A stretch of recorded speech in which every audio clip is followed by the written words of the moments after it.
One of the things we'd like to look at this moment is Larry McMurtry's revision of some of the pages in Leaving Cheyenne. And what I'm going to do is show his revision, show his page that we have in our rare book room, in the special collection room of the library. Our curator in the special collections room is Mrs. Pat Bozeman, who's been very, very helpful on this project and who is very willing to show you materials if you go up to the library on the 8th floor and look at McMurtry's manuscripts. We also have a large number of 18th century collections up there. We have the early American magazine, The Portfolio. We have 150 years of the Gentleman's Magazine, and a lot of interesting manuscripts that will allow you to do original research at the University of Houston. So take advantage of the special collections room. If you look at the page on the screen, I'm going to show you this manuscript from McMurtry.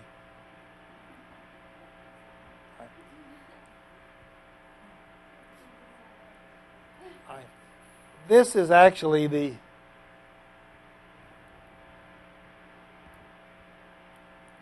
actual manuscript, and the page begins here. And if you look on page 193 of your text, and this will take a little bit of some gymnastics, but please follow me the best we can on the screen.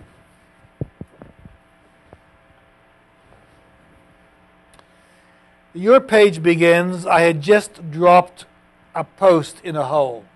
You see? Now let me read to you what Larry McMurtry eliminated from the original part of from the beginning of that chapter. See if you can get it.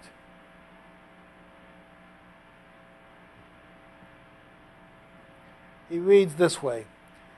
Molly came out that morning, and her and Gid had a good long argument over the fence line. And that afternoon we went on digging post holes without but a 30-minute nap. I guess by 3 o'clock we must have had 6 or 8 dug, or maybe 10. It hadn't rained a morning since the 1st of June, nearly a 6-week drought. So we had to do most of the digging with a 12-pound crowbar. Now, all that's eliminated. What happens is you begin the chapter reading that Johnny is digging a post hole. And you see that Gid is with him. But only at the end of the paragraph you see the statement, Molly had come out that morning and argued with us a little about the fence line. So what you have is Larry McMurtry holding us in suspense for a little bit of time, not knowing where Gid and Johnny are working. But then he takes this idea that Molly has come out and starts arguing with us about the fence line and moves it toward the end of the chapter, toward the end of the paragraph. This progression is really interesting because by beginning it the way his original beginning doesn't give us as much suspense or enough of a pleasant surprise. Here they are working. We think they're working on the ranch. They're at Molly's place. So here they are at 60 years old, still helping Molly, the two of them working together. Now let's look at some of the other changes. I'm going to read you what's on the manuscript. It's not as easy to see, and I didn't want to take it off the manuscript and help you lose it, or have you lose it.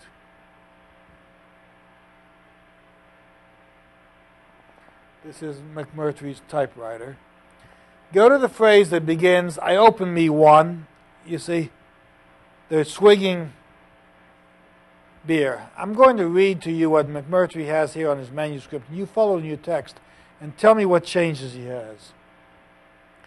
I opened me one and sat down and rested my back against the rear wheel and settled in to listen. Gid had pitched his hat on the running board and set his beer can down between his legs so he'd have both hands free to wave. What did he change there? Nothing. I seen the sun had blistered his old bald noggin again, right through the straw. What did he change? Right through the straw hat. If he had left straw there, what would you have assumed? You wouldn't know. Okay. I could tell in a jiffy that he had the hailstorm on his mind.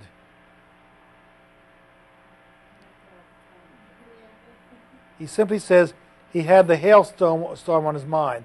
Now, this is what we call an omniscient author. Here he is telling us what's on the man's mind. He doesn't have to say, I could tell in a jiffy. All he has to say, he had the hailstorm on his mind, and we know that he's introspective. He understands what his friend is thinking. So this economy of wording that McMurtry uses is identifiable in the script. Then he says, Marley had come out that morning. Oh, you don't see it on the screen. Let me get that zoomed out here. Okay. This phrase now on your page is interjected. You see this? I'm not going to be able to get it in entirely. But here we have Larry McMurtry writing into the text these words. Marley had come out that morning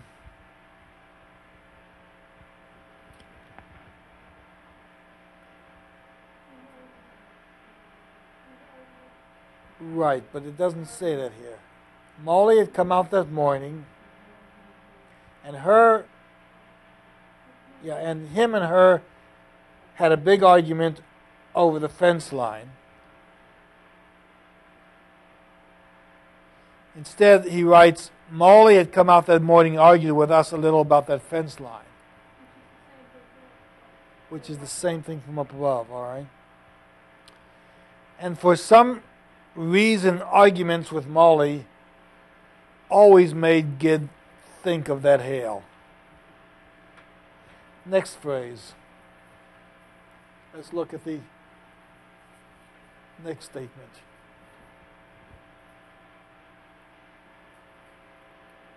He says, I'd been over at Anarene, Antelope. I've been over at Anarene, he said, been to get the mail. Now it reads in McMurtry. Would you press the button and tell me how it reads? Miss Kirkorian? Go on.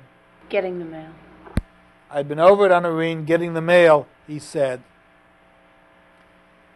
I was about 3 miles from home, and the nearest Dutchman's house was a mile away. Old Dirt Dauber thought the cloud was just a threatening, but I knew better. He doesn't say I was about 3 miles from home and the nearest Dutchman's house was a mile away.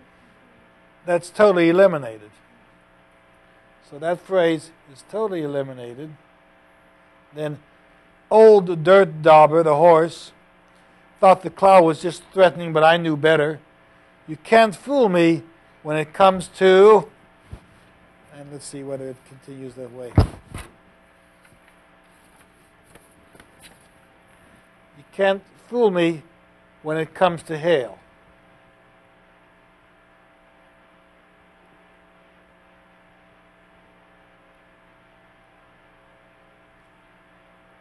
Hell no, I said. Nothing simple as weather could fool you. It's there, right?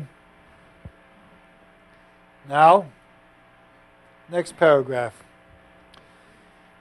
The Montgomery, he writes here in the manuscript,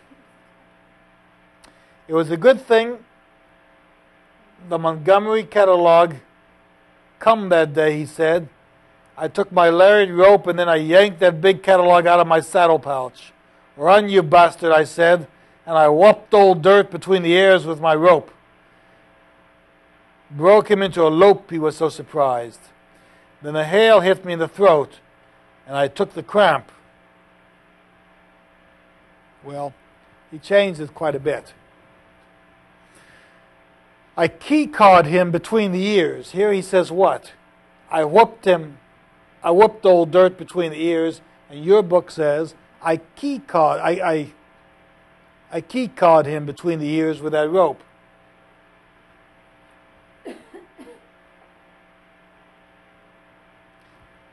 And then broke him into a lope, he was so surprised, changes to it broke him into a lope, he was so surprised. Now you can ask yourself, how does a writer operate this way, and why does he operate as he has done?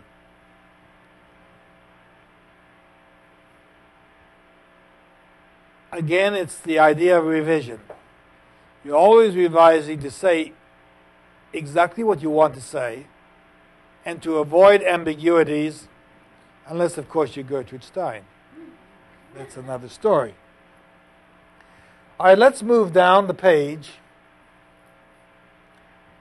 and go to the passage that begins, watch out, Gid, I said. This is where they knock over the beer can, and Johnny says he doesn't have enough money to knock over beer cans. Gid can afford it, but Johnny can't. And so Johnny objects to his knocking over those beer cans. Okay, let's see what happens here and see how it comes out.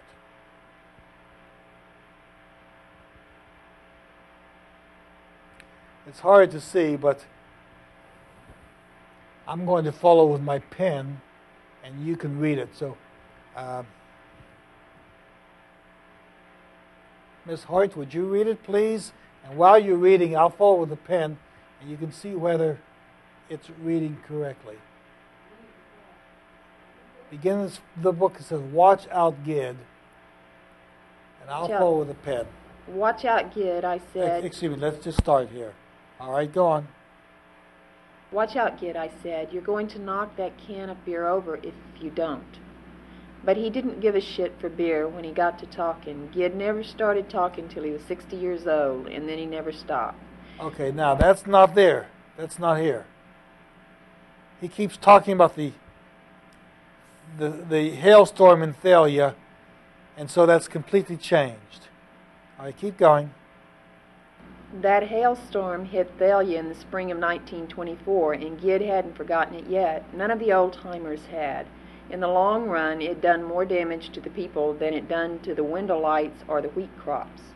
Now, if you're an editor, you discover that here's a manuscript, and this is completely changed. It becomes an interesting study of stylistics. If you really want to study what McMurtry has done, you'll go to his manuscripts and you'll try to explain what's happened. This, by the way, this is just tangential, but let me mention it. This is one of the tragedies of modern computers. A writer using a computer will put a sentence on the computer, and then while he's on the computer, he may change it 1 or 2 or 3 times.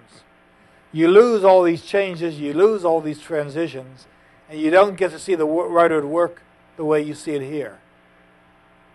So while the computer age is very impressive, quite advantageous, and most important to us, we're going to suffer a loss in understanding the manuscript shifts an author might have, unless, of course, he retains the printouts. But the printouts don't give us what he's thinking in his mind and the wipeout on the screen that he can achieve anonymously. All right, let's read a few more. Ms. Hoyt, you're doing very well, thank you. You're at wheat crops. In the long run, they're done to the window lights of the wheat crops. I guess the worst was old man Herschel Monroe getting his skull cracked outside the door of the bank. They say Beulah Monroe found the hailstone that conked him and kept it home in the icebox for nearly 10 years, till one of her grandkids ate it for an all-day sucker. I've heard that so many times I probably even believe it myself. Now, a lot of that material he has crossed out here on this manuscript. So he apparently crossed it out and reinstated it. Now, you ask yourself, why would he cross something out and reinstate it? To my mind, the business of Beulah,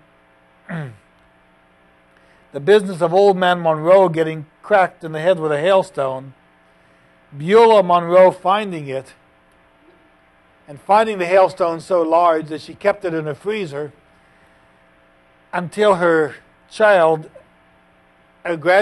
ate it as an all-day sucker, is probably some folklore. No one would believe it really happened. But McMurtry decided this is the kind of lore that the community thrives on. Everyone gossips in Thalia, in Archer County. They remember things that have transpired many, many years ago. And this particular circumstance, a piece of folklore, Larry McMurtry decided to keep in there. So when we look at the manuscripts, we realize an author's work. We realize, of course, that the book we're writing is the final decision about what should appear in print. And the transition becomes an interesting study of stylistics. We can spend more time on this, but I want to stop at this moment. And I'm going to invite Ms. Harris, who has written a paper on the comparison between Moll Flanders and Molly. Now, I like that because here's a situation where an earlier novel has transfixed itself on a later novel. And I'm interested in your hearing these connections and seeing whether the connections seem viable. I think they're viable. I think it's nice to show how authors can bring in characters that somewhat resemble each other. Particularly, it's not far-fetched to compare Moll Flanders with Molly Taylor, if in fact Larry McMurtry himself has asked us to think about the wife of Bath when he's discussing Molly. So I'm going to sit down for a few moments and have Miss Harris read us her paper. Thank you.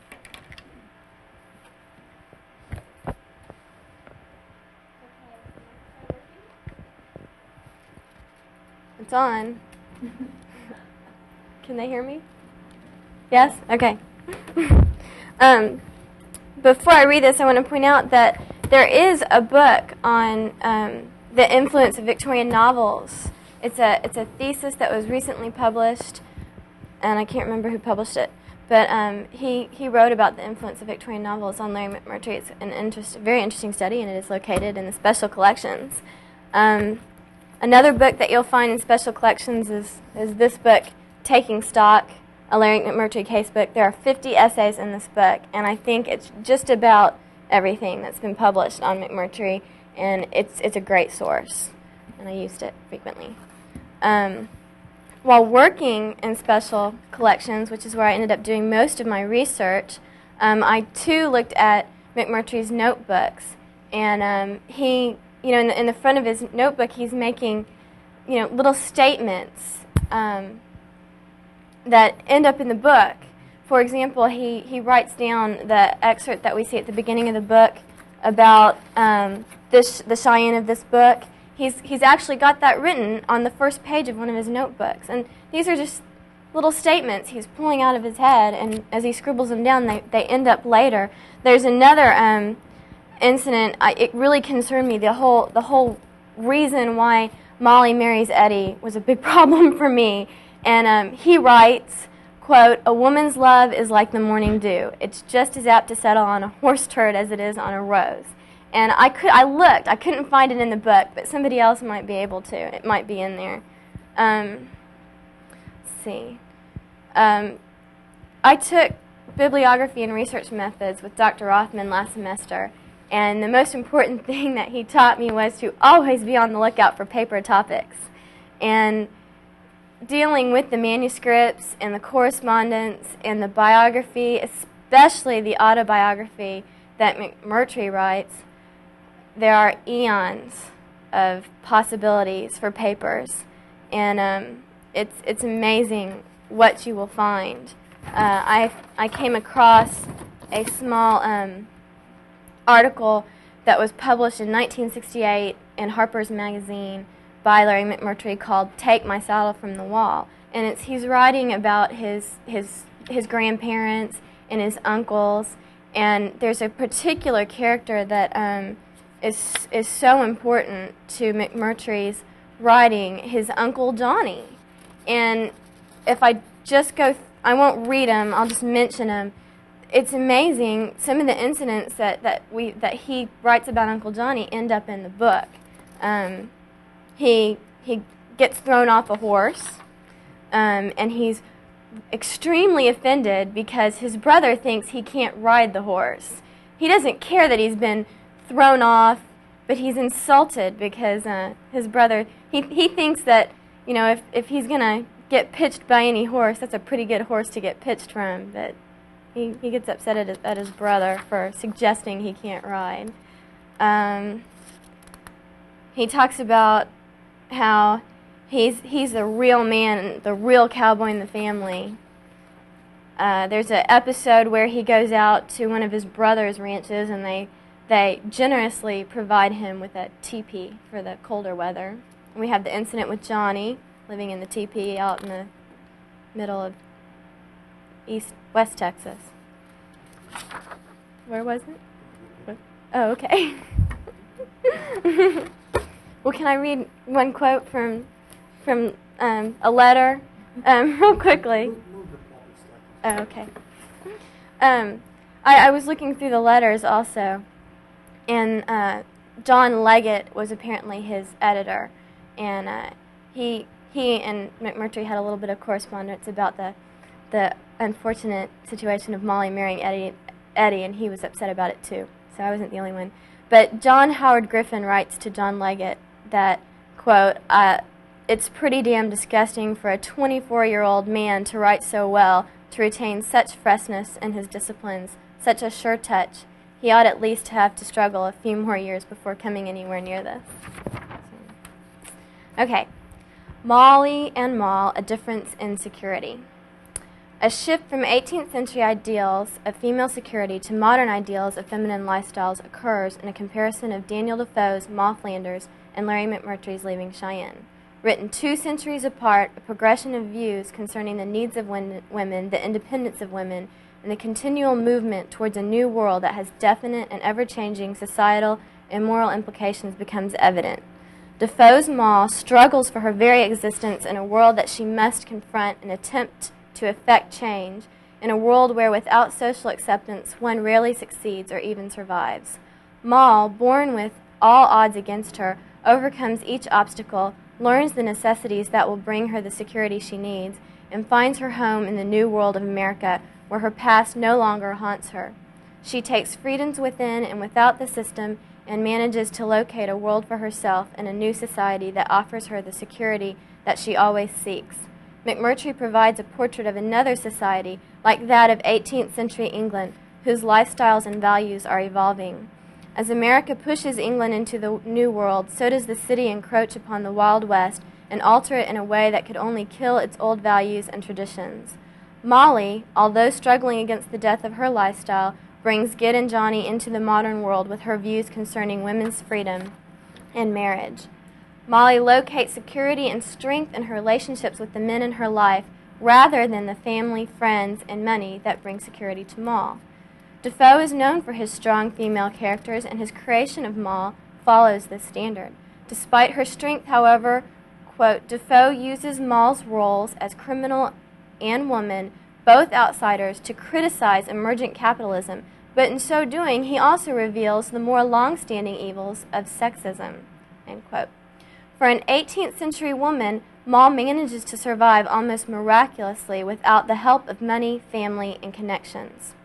Alone in the world, she lives in a state of desperation with little hope for security. Shaber justifies Mall's insecurity by quoting a historian who, quote, concludes, ownership of landed property by a male has served as the foundation of his economic security, political participation, social ranking, and a sense of self-esteem. Mall's alienation from her society, her quest for status, and her constant insecurity are therefore understandable and typical, end quote. Price agrees that Mall's, quote, drive is in part the inevitable quest for security, end quote. Moreover, Birdsall views Mall as fearing, quote, for her own physical survival with an intensity that rises many times to something close to animal terror, end quote, and also notices that throughout the novel, quote, Mall can never be entirely easy unless she knows her present and future food supplies to be assured, end quote. With the question of her survival always imminent, Mall has only herself to draw strength, support, and ingenuity in creating a secure life for herself. Mall pictures, quote, going to service as terrifying and difficult labor and cries every time someone mentions the probable event of her entering service. Mall pleads with her teacher to allow her to stay and make a life in the teacher's care. Mall claims she would be a gentlewoman. She envies the life a gentlewoman leads, which she views as a life of security without the struggle to find her next meal and without deceit attempting to avoid poverty. Quote, Mall is aware of the link between money and survival, and she is a careful survivor, end quote. Mall, through her many trials and tribulations, comes to understand that in order to gain the security of the way of life she desires, she must attain money, family, specifically a husband, and connections. Mall discovers at an early age that she may exchange sex for money, and that with money she could acquire pretty items for herself, but money alone could not provide her with what she seeks. Mall fancies herself in love with the older brother of the family caring for her, who teaches her prostitution by preying on her innocence and trust. When she claims that he has promised her marriage, he coerces her with more money to marry his younger brother. Mall suffers little scruple taking the money offered. Quote, Mall derives a sense of security from wealth, and the more wealth, of course, the better, end quote. Money would give her some ability to take care of herself, but she still believes the older brother means to marry her, which would be a better chance of security for her. However, with the practicality born of necessity, Mall concludes that she has no other course of action than to marry the younger brother. Quote, remaining single is not in any event a real alternative for Mall. Both law and the practicalities of everyday life treated every woman of the period as married or about to be, end quote. With brutal utility, she marries the younger brother, which brings her a modicum of security and wealth until her husband dies. Unfortunately, when Mall's husband dies, his family does not continue to offer her a home. Instead, they agree to care for the children in exchange for her absence so that Mall will no longer be a reminder to them of their younger son's folly. Mall no longer can depend on the family and must seek her fortune elsewhere. Shaver explains that, quote, the emergence of the nuclear family, moreover, with its physical isolation and social instability, made a woman's fate more precariously dependent than ever on her husband's. While her husband lived, she lived protected. With his death, she lives without that security. Mall believes that she will find security in another husband, a wealthy husband. Quote, I had been tricked once by that cheat called love, but the game was over. I was resolved now to be married or nothing, and to be well married or nothing at all. Mall chooses to marry a tradesman, but with little regard to his character. He spends almost all of her money and puts them into such great debt that Mall must flee the debtors. Mall realizes that a husband of such character would not provide the security she craves. Ricchetti holds that, quote, such men are naturally disinclined for the married security, end quote. Defoe's advice to women is to, quote, choose their husbands with great care, end quote. Without much money, Mall notices the dilemma of not having any friends to help and support her. Quote, I knew I had no friends, no, not one friend or relation in the world, and that little I had left apparently wasted, which when it was gone I saw nothing but misery and starving was before me. She expostulates. When a woman is thus left desolate and void of counsel, she is just like a bag of money or a jewel dropped on the highway, which is prey to the next comer. This was evidently my case, for I was now a loose, unguided creature, and had no help, no assistance, no guide for my conduct. I knew what I aimed at and what I wanted, but knew nothing how to pursue the end by direct means. I wanted to be placed in a settled state of living, and I understood too well, by the want of it, what the value of a settled life was to do anything to forfeit the felicity of it. Clearly, she does not have the benefit of friends, relations, and money, which she feels will lead her to the security that she desires. Larenbaum justifies Moll's sense of desperation by assuring, quote, if she is never quite so poor or quite so close to disaster as she imagines, neither is she safe, end quote. Moreover, Moll does not seek security at all costs. Quote, were she only to be concerned with financial security or comfort, she could accept her incestuous relationship with her brother reasonably calmly and tolerate the living arrangements, end quote. Moll obviously responds to some type of moral code, even if it does not coincide with society's. Defoe apparently attributes to her what Rousseau would term the natural law. After a few incidents, Moll manages through manipulation to marry an upright clerk who takes good care of her, and she pledges to be a true wife to him and love him suitably to the strange excess of his passion for me. I will make amends by what he shall see for the abuses I put upon him, which he does not see. Moll is so grateful to be in a secure situation that she intends to do all she can to be the best wife possible to this unfortunate man. The clerk provides her with the security of a husband, of money, and of connections, but again, only while he lives. When he dies, he leaves her with little, and she despairs while she watches her minute funds and previous security dissipate. Moll needs money in order to gain a husband, because she can no longer rely on her beauty, but she needs a husband to acquire funds, or at least friends to direct her to a beneficial course of action. Quote, in this distress I had no assistant, no friend to comfort or advise me. End quote. In her frustration, Moll turns to thievery. Quote, oh, let none read this part without seriously reflecting on the circumstances of a desolate state and how they would grapple with want of friends and want of bread. End quote. Birdsall emphasizes that, quote, what we may be tempted to see as Moll's propensity for hard-headed, rational calculation is actually motivated by her fears for her own survival, her desire to rise above her low origins, end quote. Although Moll does not desire money, rather she wants the elevation in social status that it could bring her. Quote, she is never able to rise above her state of dependency, end quote. No matter what happens, her, quote, feelings of powerlessness and her need for protection continue to make themselves felt. She desperately needs authority figures, friends, and mothers to advise and direct her, end quote. Moll becomes excellent at her acquired skill. She accumulates vast wealth, but it does not fulfill her need for security. Schuurman writes, quote, in the majority of cases, money is equated with security and independence, end quote.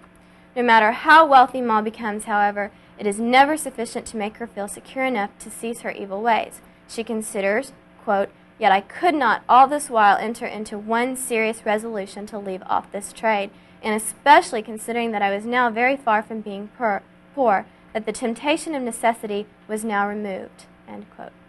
Quote, though Moll does recognize the power of economic necessity, it is by no means the only force which motivates her conduct or impedes her progress towards comfort, end quote. Without family and friends, money remains minimal security. She despairs that she, quote, had no recourse, no friend, no confidant but my old governess, end quote. Moll is obsessed with her capital, but unmarried she cannot do anything productive with her money. She must invest it in a husband who can. This is a long quote. Jane Austen's assumption is that a man, provided he has money, is even better than money itself for assuring a woman's social position. It is a husband, not money, that a woman must struggle for. Matrimony for Austen is the end, not the beginning of a woman's trouble. If a woman has no man to provide income and social status, then she must find some way to support herself. Relatives or friends will do. It is only when those two fail that she may turn to the grim idea of earning money herself. Moll's wealth remains inadequate in itself to provide security. Birdsall suggests that the possible reason that money alone could not ultimately ease Moll's searching is because, quote, money is not for Moll an end in itself, but a means to the end of ease and comfort in the most elemental sense, a means of achieving a feeling of at-homeness in the world and of freedom from fear, end quote. Clearly, without her family and friends, wealth cannot provide her without that feeling. When Moll returns to America at the end of the story, she finally achieves her desire. She is married to the man she loves. She has the connections of her son, although by her own brother, yet a son who loves her and helps her. Moll also has money from her mother's inheritance, which gives Mal both wealth and legitimacy, which also strengthens her circle of relations. Mal finally belongs to somebody and has money that allows her to live as she has always desired. Mal finds security in America, where she finds wealth, family, and connections. To Mal, America is a new world where everyone has the opportunity to start a fresh life without the haunting of past deeds. America appeals to Mal as another chance for anyone who is willing to work, including women. Although women seem dependent on their husbands during this time period, there appears to be more freedom in America for women than in England. Quote, America is a kind of utopia, is a didactic contrast to England, where there are no rigid social or geographical limitations prohibiting universal access to capital, end quote. Quote, in this more open society, female energy is redeemed from waste and perversion, end quote.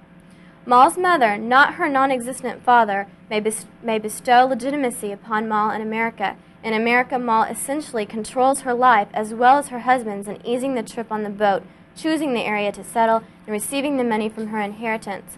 Mal's husband does little. In fact, Mal attempts to make things easier for her husband lest he should become depressed.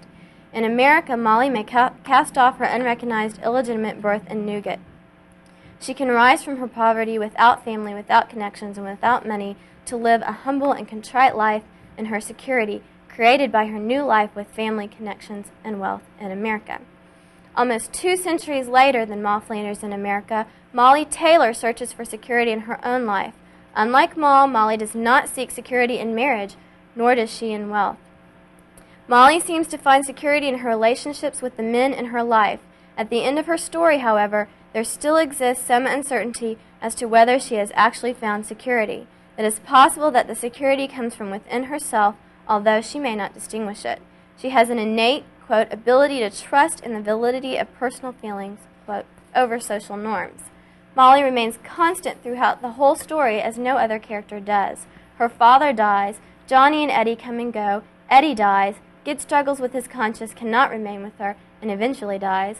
Both of her sons leave her and die. Molly, however, seems to be the only permanent figure in the story. McMurtry seems to ally her with the land, which also holds a permanence, and thus attributes a permanence to her. Furthermore, Molly always remains where the characters leave her until they are out of sight. Gid reflects that Molly, quote, always stood right where you left her as long as she could see you. I felt like Molly was as permanent as my land, end quote.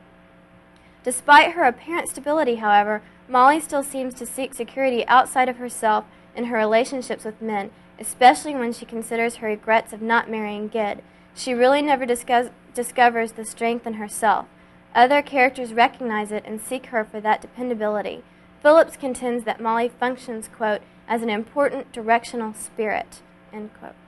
Molly locates an element of security in her father, the kind of security one feels in an attachment to one's father. Molly remains completely devoted to her father, who treats her cruelly by beating her, subjecting her to humiliation, and forcing her to live in a virtual junkyard. Molly's father constantly leaves for days on end. She is never sure when he will be at home, yet she derives security in knowing that he will be at home in some future point. Although Molly's father is so repulsive and everyone hates him, Molly loves him, treats him tenderly, stands up for him, cares for him, and feels lost with his death. Molly finds an element of security in her relationships with Eddie, Johnny, and Gid. She develops an affection for Eddie that can only be explained by his resemblance to her father, and she extracts a similar kind of security from him as she does from her father. She has sexual relationships with all of these men except her father, but she is friends with only 2, Johnny and Gid. Eddie seems to be a representative of her father. He is disgusting, dominating, and absent frequently. His personality almost matches her father's exactly. In fact, Eddie is the only other character who actually gets along well with Molly's father. Perhaps this resemblance is why Molly chooses to marry Eddie over Gid. However, Molly recognizes that Eddie would not be a good father, so she decides to have a child with Gid, who she believes would be a wonderful father. Gid's appeal to Molly seems to stem from his pacifying presence. Molly seems to really love Gid. She always tells him that he is her favorite, yet she feels that he is too bound by society and his feelings of responsibility and of right and wrong to really love her completely the way she wishes to be loved. Molly is a child of nature and follows Rousseau's idea of the natural law over society's impositions. McMurtry seems to create her as a natural character. He continually depicts her outside, united with nature, barefoot year-round. McMurtry links her to the land on which she lives, lending her a natural interpretation. Jones writes that Molly has a, quote, willingness to fly in the face of convention and love unconditionally, a trait McMurtry celebrates, end quote, and it is not bound by anything but nature. Molly insists that Gid thinks too much, and she wants him to let go of his mental inhibitions and just experience. Molly stands in opposition to Gid's positive law character, who is bound by society and its demands of propriety. He is, quote, torn asunder by the conflict between his own highly traditional views on sex and marriage and the kind of unconventional, modern love Molly offers him, end quote. Possibly their union could never occur due to the difference in their beliefs. Through the difficulties of their union or disunion, McMurtry shows how nature cannot be tied down or controlled by society or man. Molly shows an unusual propensity for overreacting to even slight absences of Gid. When he leaves her for a minute to go latch the door, she breaks into tears and becomes furious. Molly reprimands him, quote, don't ever leave me like that again. I don't care if the doors are latched or not. Next time you leave me, just keep going. And she actually bet Gid she was so mad or hurt or something, end quote. Molly appears unable to deal with emotionally with his absence, even for a short period. When he leaves her house after his illness, it seems physically painful to her. Johnny observes that, quote, she looked at me kind of funny. It was really tearing her. I was surprised to see she still had those terrible, strong feelings at her age, end quote. Even his death is a leave-taking that she feels unable to endure. All she says is, quote, Gid was my favorite, end quote. Molly appears to draw, or at least she believes she draws, security from Gid's presence, or at least the promise of his next prompt visit. Molly's relationship with Johnny seems to be that of a mother and a child. Quote, Charles Peavy has called Molly a mother surrogate, end quote. She often says she always knows how to deal with Johnny because he is like a child. Although it is Johnny who never ends his nightly visits, he never gives her the same feeling of security that she finds in Gid. The security that she finds in Johnny is knowing he will never change. He will always be childlike. He will always come back to her for love and companionship. She also finds security in knowing that Gid will never change, that he could not ever change, but it is exactly that unwillingness to change that keeps him distant from her, because his morals will not allow him to be unfaithful to his wife forever. Johnny's indifference to society and responsibility tie him to Molly, who shares his feelings in a way that could never occur with Gid. Molly desires security from her relationship with Johnny and his companionship, love, and his sympathetic view of life. Despite her need for security, Molly does not feel that she needs or wants to be married. Johnny makes it clear that a woman need not be married to enjoy sexual relations. He insists that Molly should not be ashamed of having sex outside of marriage. She does not have to be married to gain security. Molly draws security from the relationship itself and from knowing that the men will return eventually. From her marriage with Eddie, she knows that being married does not guarantee one's security. She can also see this lack of guarantee in Gid's marriage with Mabel. Molly's idea of marriage remains somewhat unclear. She never relates why she married Eddie, and it obviously had little to do with security. However, she does tell Gid that she could not marry him because it would be, quote, wrong, since she does not love him that way. Landis argues that, quote, Molly must reap the first consequences of her decision to sacrifice a respectable marriage for the continuing friendship of her two lovers, end quote. She suffers acute loneliness, which is abetted by visits from Johnny and Gid. She must endure sorrow without consolation for her son's deaths. She must abide in silence with the horrendous secret of her son's homosexuality. Maybe I should clarify that. It's horrendous to her because she knows what it would do to Gid because of his, his complete social dependence. Okay. Later, when she feels that binding Gid to her would slow him down and possibly extend his life, she attempts to persuade Gid to marry her. But her desire to be married does not arise out of a need for security. Unlike Moll, who in the 18th century needs the social understanding and approval to live a full life with security within society, Molly only needs the security of herself, bound by the friendship and sex to the men in her life. Moll comes to America, land of freedom, late in her life.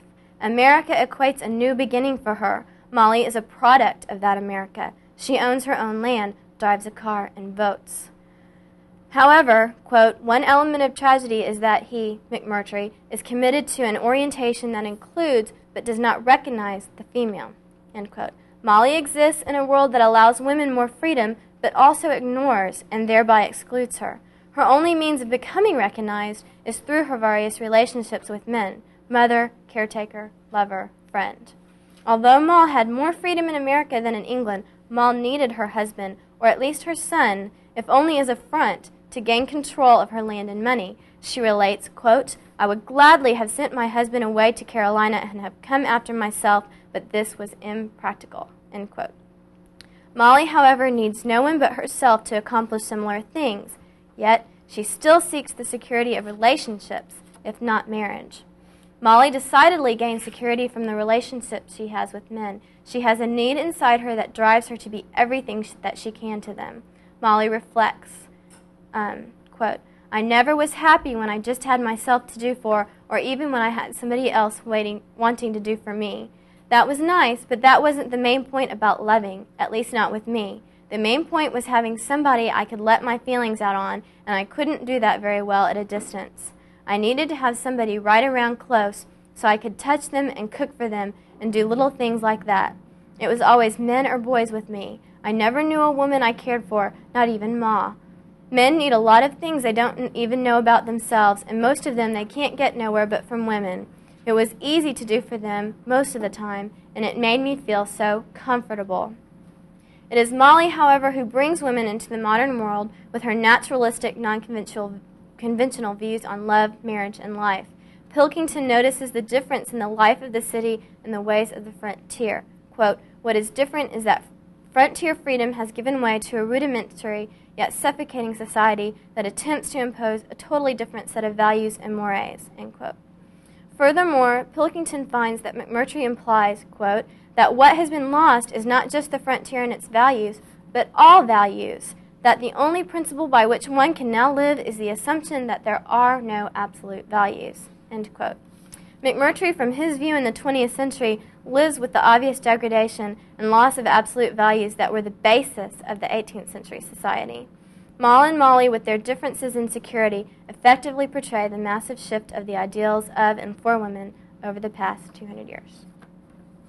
The end.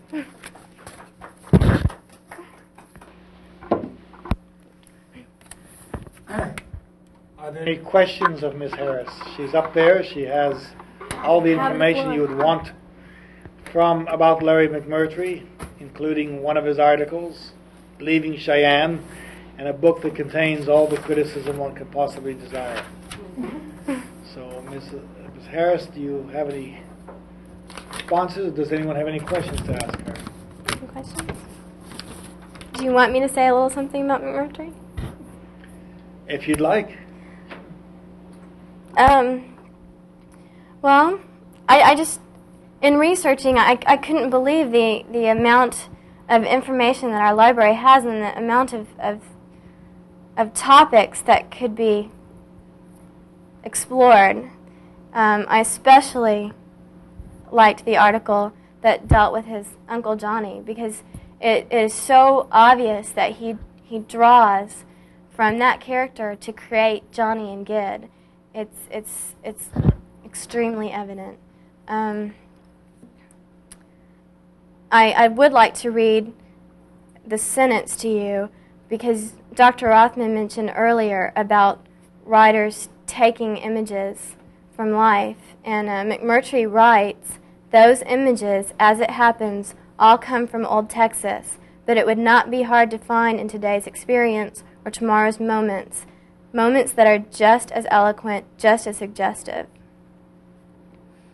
And I think that's what he's done in Leaving Cheyenne. Although he's focused on a brief period in time, it holds truths that are going to always exist. And I think that you find that in Defoe's Moll Flanders and every other novel we've read this semester.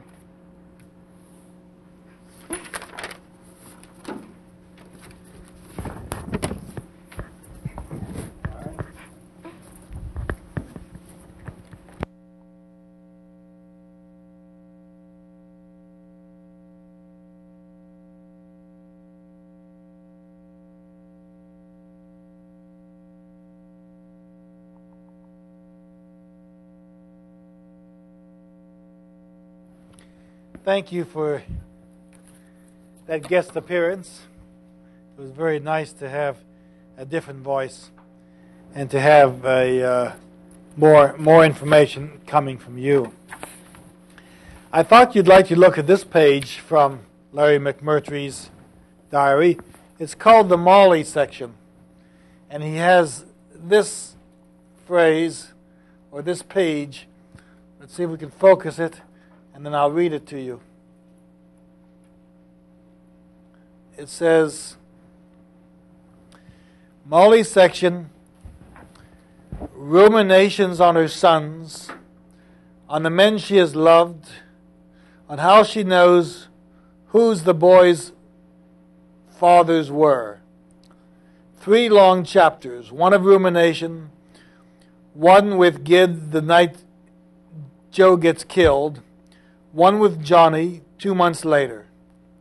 Musings on her father, on the way he treated her mother, on the way 3 of them had treated her, on the different ways in which she loved each of them. Opens in her kitchen in 1943, Marley sitting at the table, listening to the radio, Kate Smith, and closes on his porch in the glider.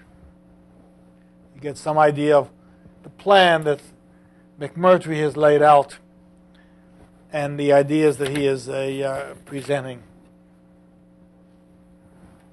And I again want to thank the University Special Collections Room, as Ms. Harris has said, which has a great deal of the McMurtry papers and makes them available to us.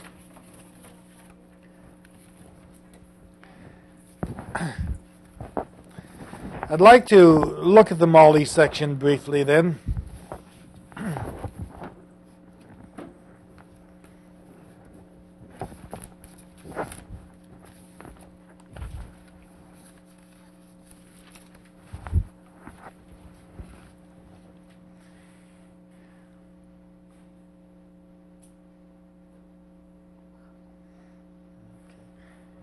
If you turn to chapter 1, we have Johnny and Molly's relationship, and we find that Joe is at war.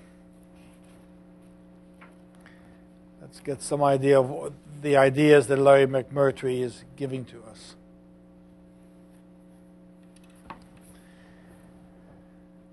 This is chapter 1. Johnny came in one afternoon and caught me crying. I had been listening to Kate Smith. Remember that little notation, Kate Smith. My God, cheer up, Molly, he said. You're going to ruin the oilcloth. Sit down, I know it's silly. I got up and poured him a cup of coffee, and he blew on it a while and didn't say anything. And finally he reached over and squeezed one of my hands. Now look, quit this stuff, he said. It's a beautiful day. You ought to be out making a garden instead of sitting in here like this. What brought it on? Oh, the radio, I said, listening to Kate Smith. Every time I do that, I get blue. And not because of her, because of the songs. God bless America, land that I love. She always sang that. I just wanted the war over and my boys home. My boy home.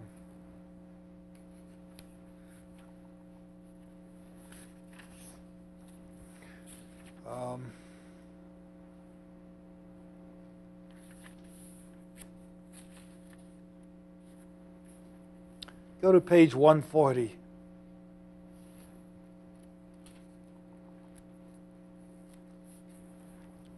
Here she's talking. Say, Molly, he said, Johnny, this is the top of 140, page 140. Say, Molly, he said, he was lying there watching me. He was such a watcher, it tickled me sometimes. What'll you take to patch my breeches pocket before I get them back on? I'm afraid I'll lose my billfold and all them valuables in it. I may not have any blue thread, I said. That's all right. I ain't particular. Now we're getting voices again. Remember I started by saying we're talking about voices. Molly is somewhat correct in her phrasing. Molly is a mother thinking about her sons. Johnny's voice is the language of a cowboy, ungrammatical, somewhat indifferent. Johnny's voice is different from Gid's. Gid's is more conscience-stricken. Gid's is more patient. Johnny will just blurt out words. Molly is discussing Joe. She says, Joe had his features to a T. Remember Johnny and Joe, father and son. And this is Johnny in bed while Molly is thinking about Joe, who's flying in a bomber. I watched him sleep. Joe had his features to a T, and his eyes, and his recklessness. She has things in perspective. If he hadn't had the recklessness, he wouldn't have got in no bomber crew to begin with. But that pleased Johnny. One day after Joe had already been reported missing, Johnny told me he'd rather have a dead hero for a son than a live coward. Now, he blurts that out. What do you think Molly would want? She just wants her son alive. And that's an insensitive statement for Johnny to make. He's macho. He's a cowboy. He's got this belief that honor lies in the saddle, or sits in the saddle. I'd rather have Joe than either one, I said, Molly speaking. And I don't think he knew what I meant. Men don't think like women, or maybe it's that they don't feel the same kind of feelings. Gid had said practically the same thing to me when Jimmy got sent to the Pacific. And the boys were the same way, I guess.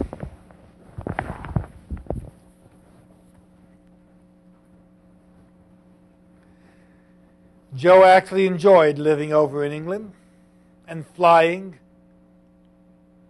I guess he had 1 million girlfriends over there.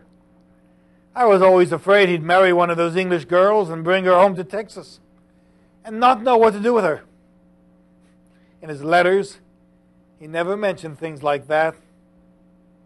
How's the place, Mama? Or what's Gid and Johnny doing? Or, Mama, I sure do miss your cooking.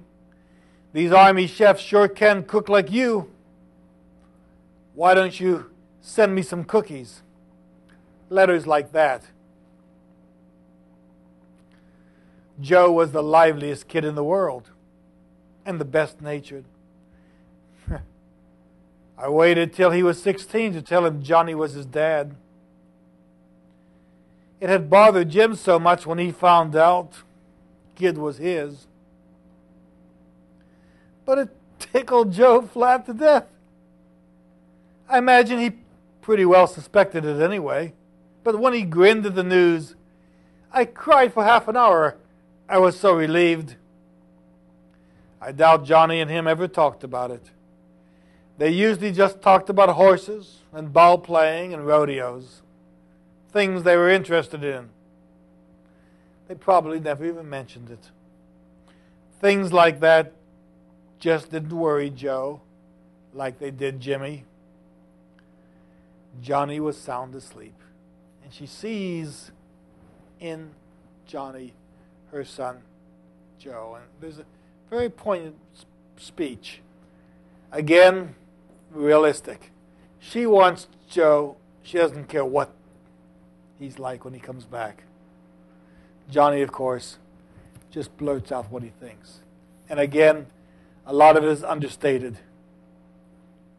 She doesn't go into hysterics, but she does break down and cry when she finds out that Joe is not going to react to the news of Johnny's paternity the way that Jimmy reacted to the news of Gid's.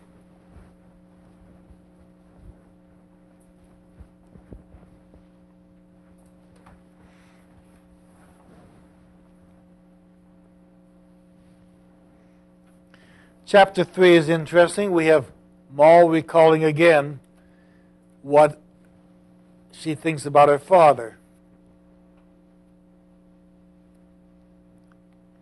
Now, there's a passage I'm looking for. I'm trying to see where it is, where we recall what's happened to all of Molly's family.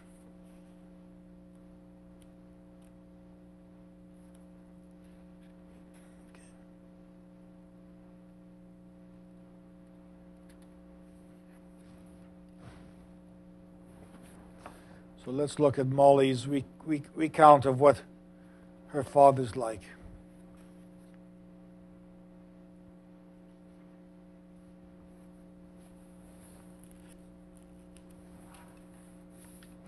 Twice in my life, this is on page 153, twice in my life Dad had made me drink whiskey, and it scalded my throat both times. The first time I was just a little girl, 3 or 4 years old, and Johnny and his dad came over. The men were drinking. I don't know why they did it, but they caught us kids and made us each take a swallow of whiskey out of a tin cup. We cried and then ran off down to the pig pen together, me and Johnny. That was the day we got to be friends. That night, Dad got me on his lap and teased me. "How'd you like that liquor?" he said. "You want a little more?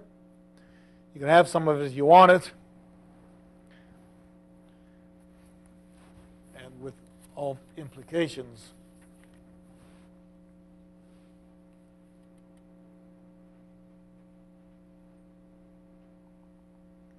Page 166 gives us her reaction and Jimmy's reaction to her. And it becomes a fairly brutal statement when we realize how they become alienated one from the other. Molly comes out fairly strong. In fact, she proves herself quite strong when Jimmy rails at her. This is on page 168. "Molly, you don't believe in salvation, do you?" he asked. He said. Once in a while he called me just by my name. I guess to hurt me. He didn't like to call me Mother, but I couldn't stand him calling me Molly as if he were just my friend. "Jimmy, if you can't call me Mother, don't call me anything," I said. "I mean that. Honor your father and mother. Ain't that in the Bible?" She knows that much. He didn't say a word, looked at the sugar in the bottom of his tea glass. His forelock fell down in his eyes, and I kept wanting to reach out with my hand and brush it back out of his face, but she knows he would push her away and reject her. "I don't guess I do believe in church salvation," I said. I went on snapping the little peas and shelling the big ones. Again, she's reacting as complacently as she can to the next attack that he's going to level at her. And he sat across from me a long time without saying a word. When I looked up from my fingers, he looked me in the eye. He was like Gid. He always looked you in the eye when he hurt you. "You committed adultery and fornication," he said. "That's about as bad as a woman can get." "You don't know how ashamed I am of you, Mama," he said. "I'm ashamed of you. I'm so ashamed of you I can't tell you." I let the peas alone. "You're telling me, Jim," I said.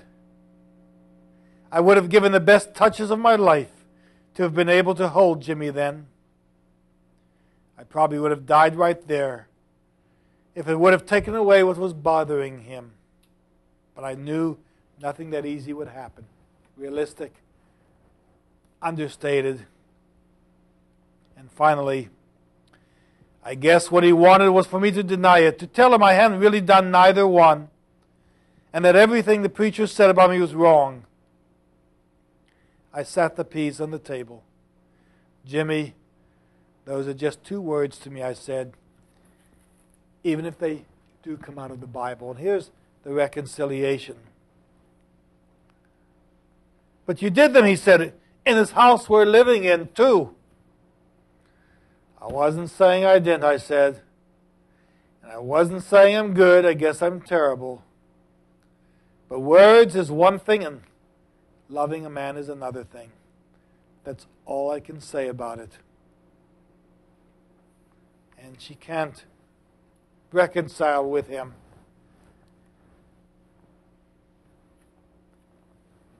But we have here a woman who's not apologetic. She's not abject. She's not ashamed. She's trying to reconcile her love for her son and her love for the men she has embraced. And again, Larry McMurtry, by understatement,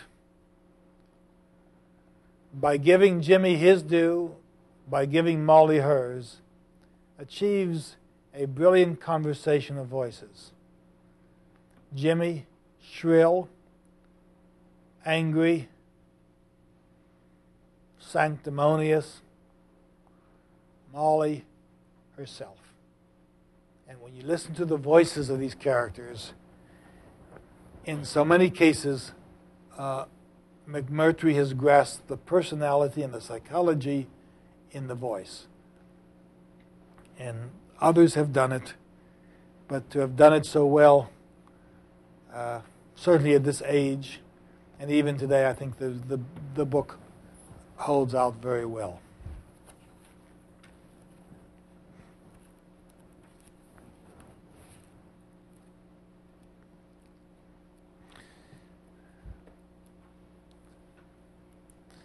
Let's turn toward the end of the book and turn to the conversation between Gid. Again, we're talking about voices. We've seen them in their 20s. We've seen them in their 40s. We've seen them now in their 60s. What does McMurtry do to give voices to these people that age? Mind you, they're the same. They're the same people. It's the same text. Yes, Miss Gray? And how old was McMurtry when he wrote this?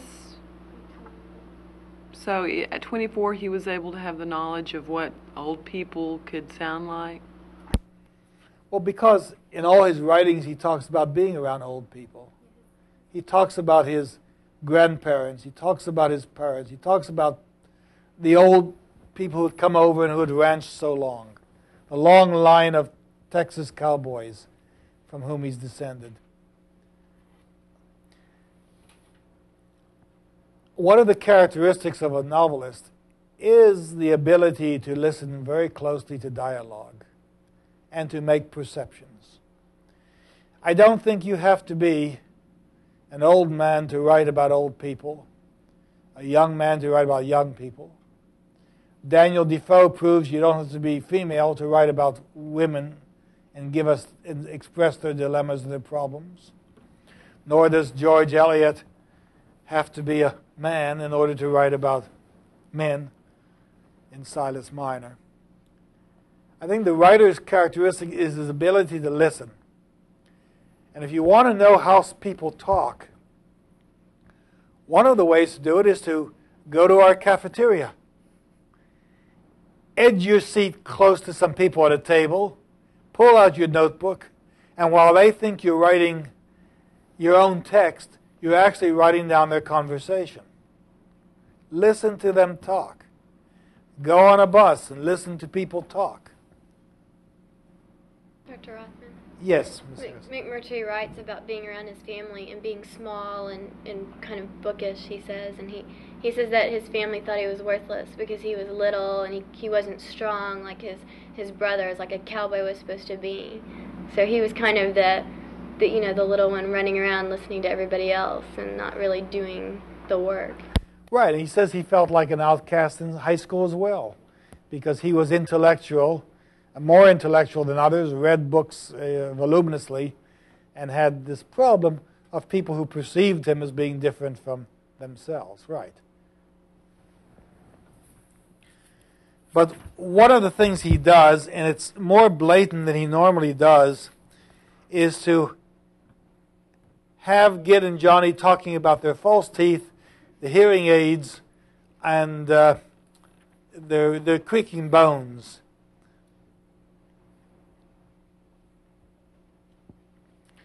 You can find that on page 196.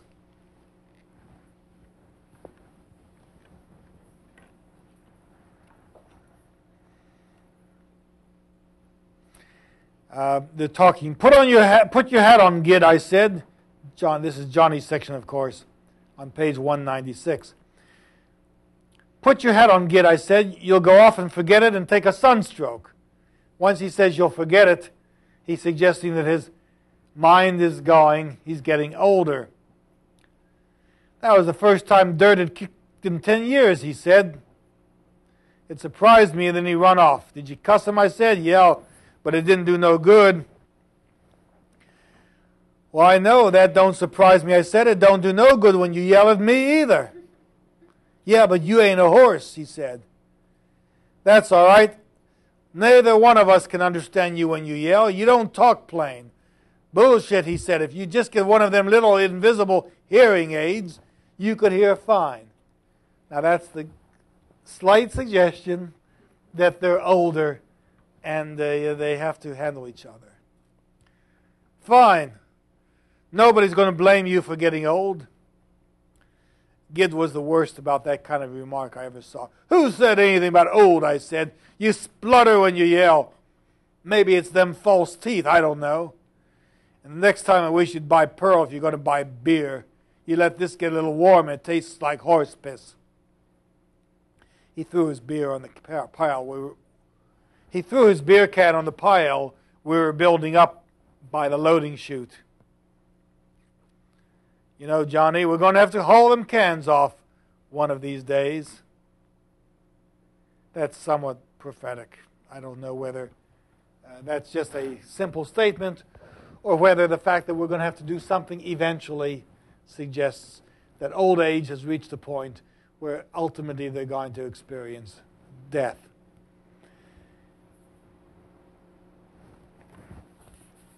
Of course,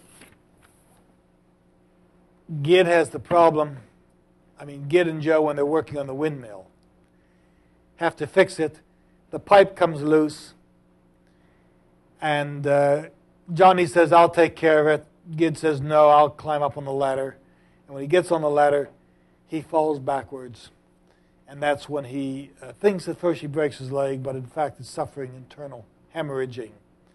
And with that fall, Johnny gets Gid to the car, to his truck, and they start riding to town. But within 10 minutes, Johnny looks over and he realizes that Gid has died. And so we have a situation where some people are going to blame Johnny for Gid's death. And things grow from friendly to worse as Gid's family essentially ignored Johnny in the hospital, and then almost a day after the burial tell Johnny that he's no longer going to be attached to the farm. The pain of his leaving, of course, is mitigated by the fact that Gid has taken care of Johnny. He's given him 1,000 acres of land. He's given him his truck, and Johnny has a lot to be thankful for. The most he has to be thankful for, of course, is his comforting Molly when he tells her that Gid has died. After the funeral, Molly has had difficulty reconciling herself to it, and Gid comes over. She didn't expect him. She hasn't prepared a meal for him. But she assures him that the next night and all nights subsequent to that, she will have meals ready for him. And he can stay with her as long as he desires all night. It's still second best for Molly. She married Eddie White out of spite. She loved Gid, even offered to marry him, but he was conscience-stricken, would not leave Mabel, as miserable as his life was with her.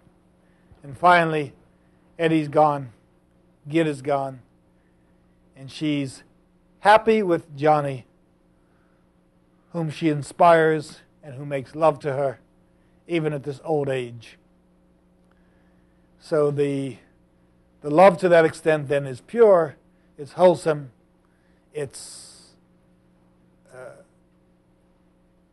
gifted, in the sense that two old people, Robert Burns's John Anderson, my Joe, has two old people who are in love. Abraham, Sarah, two old people who are in love. Here we have Johnny and Molly, who themselves are in love and will stay together. Well, I think it's a fine novel. I think it's an impressive novel. And I think it still remains, even though some people may not think so, it still remains in my mind one of Larry McMurtry's very best. Thank you for joining us tonight. And next week we'll be dealing with John Weidman's Hiding Place.